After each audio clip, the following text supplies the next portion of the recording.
और हुकूमत की कश्ती डगमगाने लगी। मौशी हालात खराब हो गए, इत्तेहादी भी आंखें दिखाने लगे।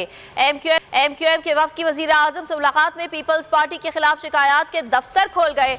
एमक्यूएम वफ्द खालिद मकबूल सिद्दीकी की क़यादत में वजीर आजम हाउस पहुंचा। वफ्द में गवर्नर सिंध कामरान चेसोरी भी शामिल थे। ज़राए के मुताबिक एमक्यूएम ने सिंध से मुताल्लिक पार्टी के तहफ़्फ़ुज़ात से वजीर आजम को आगाह किया। एमक्यूएम वफ्द का कहना था पीपल्स पार्टी ने जो वादे किए थे उन पर भी ताहाल अमल दरामद नहीं हुआ। अगर आपको ये वीडियो पसंद आई तो हमारे चैनल को सब्सक्राइब करें और बेल आइकन पर क्लिक करें।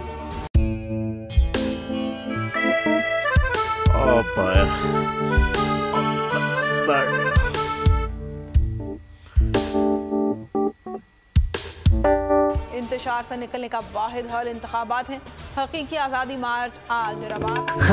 आयत के मुताबिक अगर आप उसको ये रिपोर्ट दे दे तो मैं आपको अपनी 4 सीटें दे दूंगा। मौलाना हाँ साहब, वो जो रिपोर्ट हमें दे दे और वो जो नीली पीली चैनल है वो लगाए।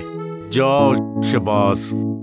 हम ऐसा टीवी देखते ही नहीं जिसका रिमोट हमारे हाथ में ना हो। और यहाँ पे कोई 2 नंबरी नहीं चलेगी।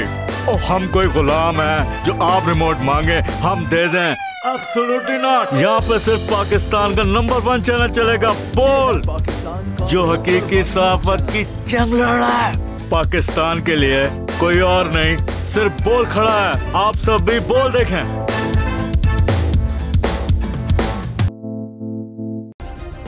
सब्सक्राइब करें और बेल दबाएं ताकि कोई खबर रह न जाए।